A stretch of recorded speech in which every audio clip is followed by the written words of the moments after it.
at this point, I will actually go into the audited financial statement.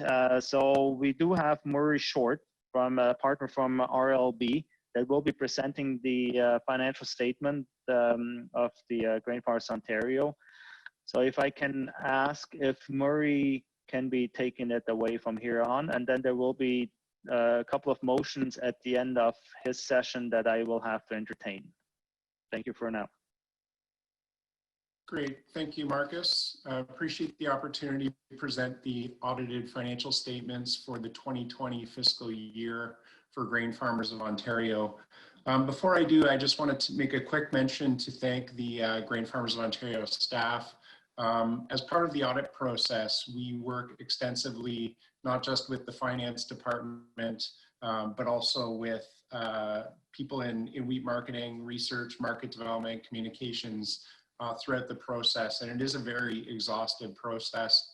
Our process this year was quite different, as you can imagine, because of COVID-19, but we were able to get through everything we would have anyways. The process was just as rigorous as it would have been in previous years. We just had to do more electronically and via Zoom and phone calls and emails and less face-to-face. So thank you to staff for their diligence, for their hard work over the course of the year, and we're happy to be able to present the audited financial statements today. So the first thing to mention is the audit report itself, which is on page 32 of the annual report for those who are looking at the annual report in front of them. A few comments just on the audit report itself. So we are independent auditors, which means we do not have a vested interest in the financial results of the organization. As a result, we can express an unbiased opinion after going through that process. So the organization engages our firm to come in and do our audit process to result in this audit report that you see on page 32. For the purpose of today's meeting, the most important paragraph is the second one from the top, where we conclude that the financial statements are presented fairly in accordance with Canadian accounting standards for not-for-profit organizations. So that's the unqualified or clean audit opinion that we are providing that says these financial statements are presented correctly in accordance with our audit process. There's some additional information on the audit process, the responsibilities of management and the board of directors, and ultimately our responsibilities, including a link to our website that gives additional information. And the audited financial statements were approved by the board on August the 12th after a review by the Finance and Audit Committee previous to that. Next slide, please. So this slide just gives some highlights on the statement of financial position. The following two slides give a bit more detail. So just a couple of general comments. Current assets up to about 26.5 million. That's down somewhat from last year, which was about 28 million. Capital assets down because of amortization to 5 million. And then liabilities totaling 1 million, which means that the organization has overall equity of about $30.5 million. That is down somewhat from the year before because of a deficit incurred in the 2020 fiscal year that we'll get to in following slides. Next slide, please. So this is the top half of the statement of financial position, just showing the assets. You can see that the organization has a significant amount in cash and investments. Those basically to underlie the fund balances that we'll see in the net asset section, mostly comprised of balances in the wheat marketing funds and unrestricted funds that make up those cash and investments. In total, cash and investments at the end of 2020 at about $24.8 million, down from 26.1 at the end of 2019. Again, as a result of the deficit experienced in the year.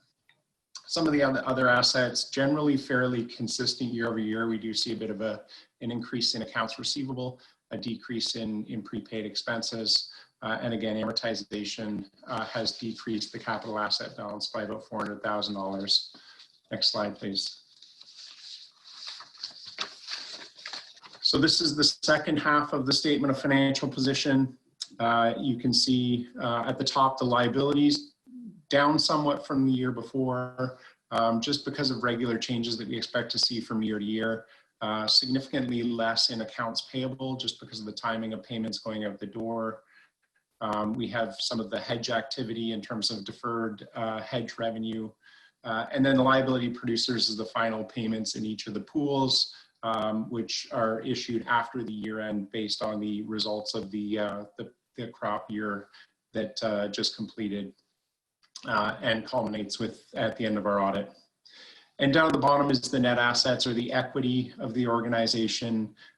It's split into a number of different buckets. There's unrestricted funds, the investment in capital assets, internally restricted funds for both research and market development activities, and then the externally restricted wheat marketing fund that covers the activity from the forward contracting program and the equity built up in that to cover future activity within the wheat marketing operations of the organization.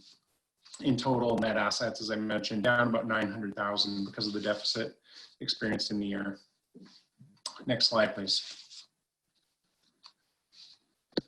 So the pages in the annual report from 34 to 38 cover the pools. I won't go through them in any detail here other than to mention that volumes have been down in the pool in the past year, pretty well across the board, and prices generally working out to being flat to down somewhat.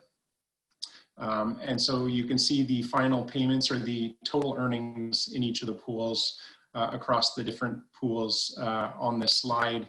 All of them down somewhat, or as I said, very flat on a net basis, and volumes down, with the exception that in the 2018 crop year, which ended with the 2019 fiscal year, there was no feed grade wheat that went through the pools at all. This year there was some volume within the wheat grade pool.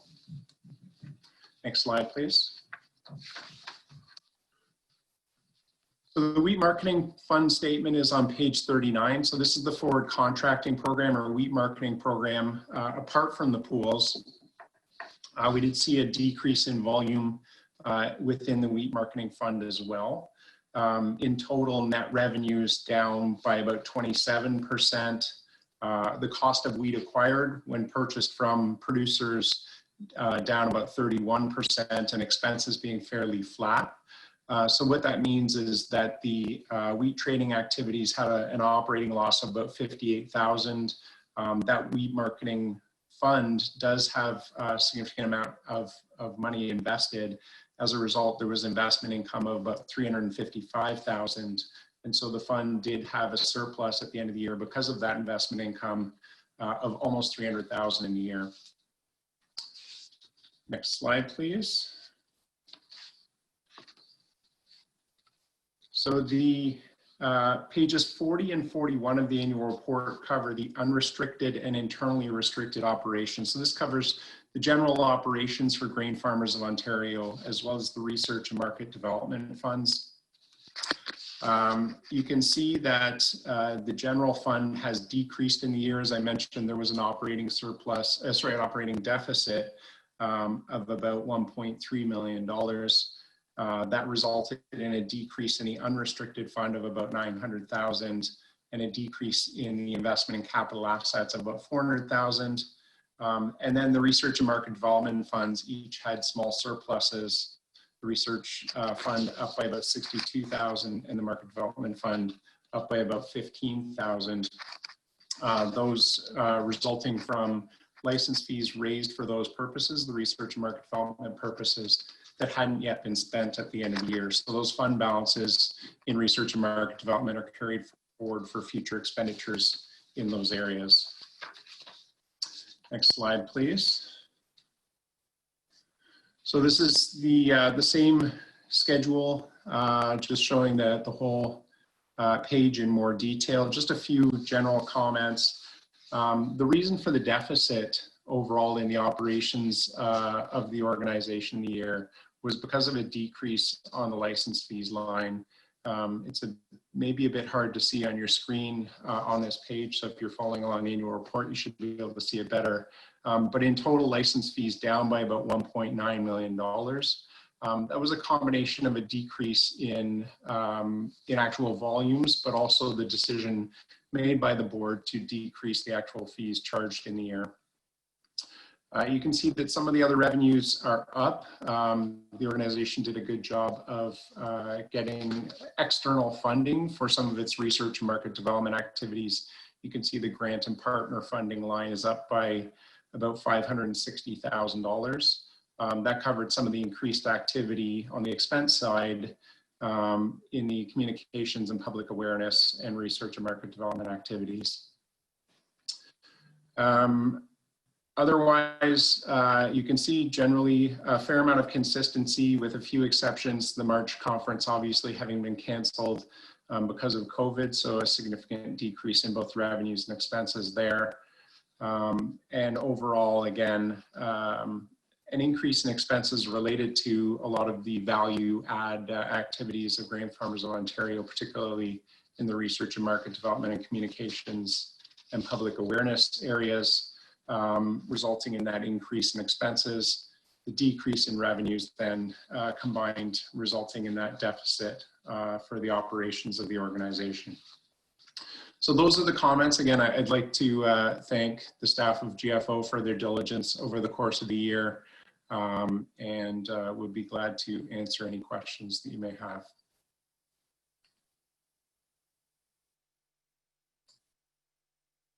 Murray. Yeah, you, so individuals that do have questions, you need to raise your hand and that they can be passed through.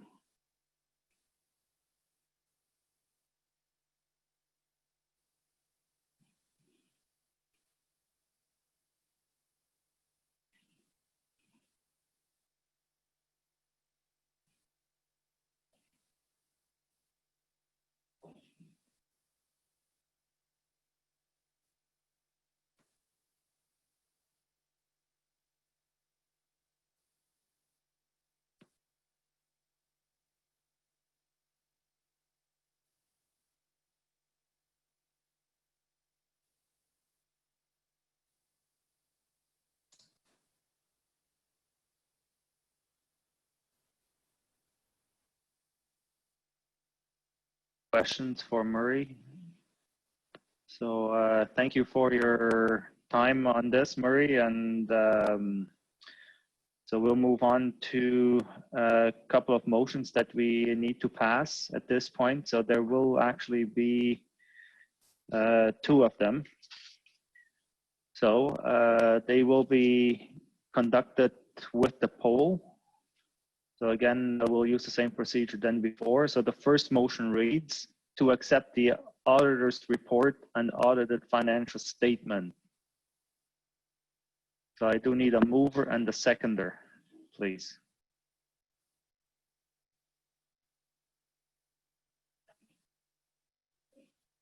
Gus Terry moves. Justin Bell seconds. Okay, so now all in favor, please put your vote in.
So this motion passes.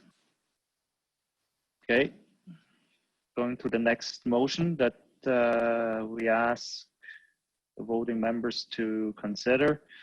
So the motion reads to accept the appointment of RLB as auditors for 2021 fiscal year.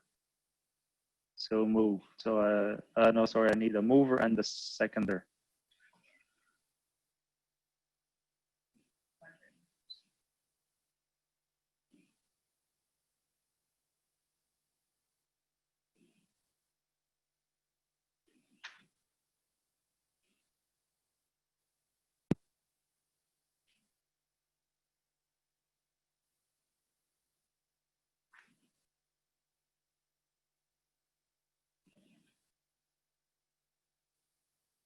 Yeah. Margaret Gilbo moves and Justin Bell seconds. So again, I'm asking for all voting members to go to your poll and put forward your vote.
Okay, the motion carries.